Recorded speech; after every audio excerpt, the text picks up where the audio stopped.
नाजरीन आदाब, खबर उर्दू में आपका खैर मुकदम है और मैं हूं आपका दोस्त आसिम मोहिद्दीन।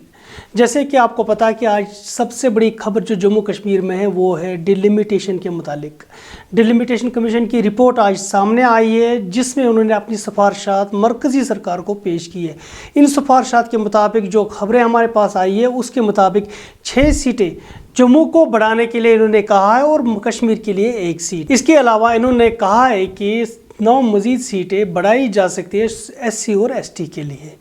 तो इस रिपोर्ट की खबरें आने के बाद जब हमने जो मिजाज देखा जम्मू कश्मीर में, जो यहाँ की मकामी सियासी जमातें, उनके जो तेवर हमने देखे, काफ़ी ज़्यादा नाराज़ लग रहे थे इस रिपोर्ट से। और इस रिपोर्ट की रिकमेंडेशंस को उन्होंने पहले ही रिजेक्ट कर दिया। उन्होंने कहा कि इस तरह की तवक्कात इस रिपोर्ट से नहीं की जा रही थी और ये जो कमीशन है जिसने ये रिपोर्ट सबमिट की है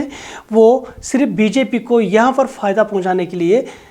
काम कर रही है। और इसमें जो भी जिस तरह की भी रिकमेंडेशंस है उनके मुताबिक वो BJP को यहाँ पर फ़ायदा पहुँचाने के लिए। सबसे पहले जो इसका रद्द-ए-अमल हमारे पास सामने आया वो आया नेशनल कॉन्फ्रेंस की तरफ से। नेशनल कॉन्फ्रेंस के नायब सदर और जो फॉर्मर चीफ मिनिस्टर भी रहे वो उमर अब्दुल्ला, उन्होंने कहा कि बदकिस्मती की बात है कि जो कमीशन है उन्होंने यहाँ पर जो काम किया है वो BJP को फ़ायदा पहुँचाने के लिए काम किया है, ना कि 2011 का जो सेंसस है उसके मुताबिक उन्होंने यहाँ पर डिलिमिटेशन किया है, जो जिसका वादा मरकज़ी सरकार और कमीशन ने दोनों ने किया था इन सियासी जमातों से कि जो यहाँ पर जो कमीशन जो होगा वो यहाँ पर डिलिमिटेशन का प्रोसेस जो होगा, जो जिस तरह की रिकमेंडेशंस उनकी होंगी वो 2011 सेंसस के मुताबिक होगी। उमर अब्दुल्ला ने कहा बिल्कुल भी उस तरह से नहीं हुआ, बल्कि ये जो सारा ये एक पॉलिटिकल अंडरस्टैंडिंग के तहत ये जो डिलिमिटेशन कमीशन जो है यहाँ पर उन्होंने काम किया है, ना कि साइंटिफिक पैरामीटर्स पे ये काम किया गया। इसके बाद जो दूसरा रद्द-ए-अमल सामने आया वो आया PDP की सदर महबूबा मुफ्ती जो है, जो खुद भी एक वज़ीर आला रही है जम्मू कश्मीर की, उनका जो रद्द-ए-अमल सामने आया स्ट्रांगली उन्होंने इसको रिजेक्ट किया और उनके मुताबिक जो उनके खदशात थे, उनके जो अप्रेंशंस थे वो आज पूरे हो गए। उन्होंने पहले ही कहा था कि ये डिलिमिटेशन कमीशन नहीं है बल्कि ये एक BJP का कमीशन है जिसको वो पहले ही मानने से इनकार कर रहे थे। और उन्होंने आज कहा कि ये जो रिपोर्ट है इस रिपोर्ट से यही पता चलता है कि जो BJP है जम्मू कश्मीर में लोगों को एक दूसरे के खिलाफ खड़ा करने की कोशिश कर रही है ताकि वो आपस में लड़ पड़े।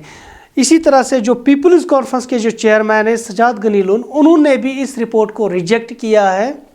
और ये कहा कि जो जम्मू कश्मीर में डिलिमिटेशन कमीशन की जो रिपोर्ट है ये बिल्कुल भी कश्मीर के हक़ में नहीं है और कश्मीर के मुतालिक इसमें बहस पाया जाता है और जम्मू को इसमें प्रायोरिटी दी गई है। उनके मुताबिक जमहूरियत में विश्वास करने वाले लोग, जो भरोसा करने वाले लोग थे, उनके लिए आज एक बहुत बड़ा शौक था। उन्होंने कहा कि उनकी पार्टी इस रिपोर्ट को तस्लीम नहीं कर रही है। उसके बाद जो अल्ताफ़ बुखारी है उन्होंने भी स्टेटमेंट दिया, हालांकि उनका स्टेटमेंट लेट आया लेकिन उनका स्टेटमेंट भी आया और शाम तक उन्होंने कई बार ये स्टेटमेंट दिया कि कहा कि जो डिलिमिटेशन कमीशन की जो रिपोर्ट है ये एक नाजायज़ रिपोर्ट है जिसको वो या फिर उनकी पार्टी बिल्कुल भी तस्लीम करने के लिए तैयार नहीं है। उनके मुताबिक यहाँ पर गैर जानिबदार तरीके से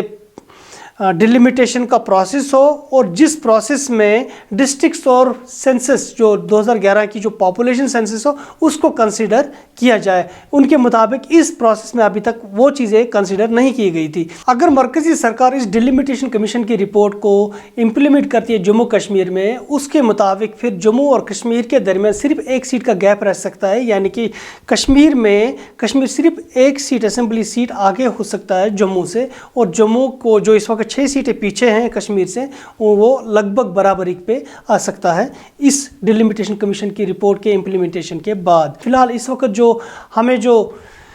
सामने जो बातें आ रही है, जो हमारे पास खबर आ रही है वो यही है कि डिलिमिटेशन कमीशन की रिपोर्ट सबमिट कर दी गई है। उसके मुताबिक जम्मू को 6 सीटें मिल रही है और कश्मीर को सिर्फ 1 सीट मिल रही है और शेड्यूल कास्ट और शेड्यूल ट्राइब्स को 9 सीटें